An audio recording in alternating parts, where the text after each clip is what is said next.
Her disease causes her extreme fatigue, and all of her energy goes into taking care of our children's basic needs. Unfortunately, we do not have family close by to help out, and homeschooling is not an option due to my wife's disability.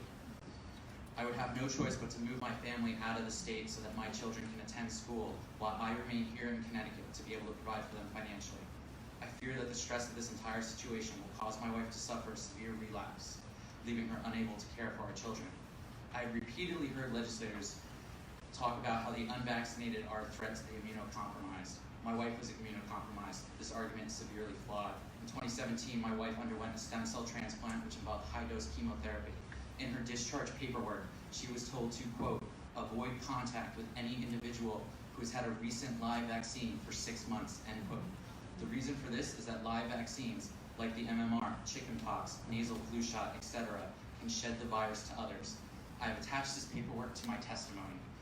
Please note there is no mention that my wife should avoid contact with an unvaccinated child, or that such child poses a risk to her health. Finally, I was concerned when I learned that the House Majority Leader, Matthew Ritter's father, is a paid lobbyist for Big Pharma. I footnoted it. I assume major conflicts of interest would not interfere with the legislation, but Matthew Ritter has been spearheading the push to remove the religious exemption when we do not have a health crisis in our state. I called the Department of Health on Friday, and the epidemiologist informed me that the immunization data is, quote, a health concern and not an emergency or crisis. I'm confused why Ritter is racing to pass an emergency bill for something that is just a health concern by the Department of Health. This whole thing reminds me of when Trump tried to declare a fictional crisis at the border in order to fulfill his agenda to build the wall. We don't have an emergency. I stand with the others here who are on the side of America's long history of protecting religious freedom. Back in the day, all sorts of religious groups came here fleeing persecution and oppression. Now in 2019, people who don't buy into the religion of Big Pharma are the ones being persecuted. If the right to life, liberty, and happiness does not include the right to decide what kind of health care your kids get, then the Declaration of Independence is not worth the paper it was written on. I ask you to please pump the brakes on this so families won't leave our state. Thank you. And by the way, I just wanted to say, the one scientist mentioned about tobacco and how now we have laws where you don't smoke in restaurants. Tobacco, big science said, was perfectly safe for everyone. We know how that turned out.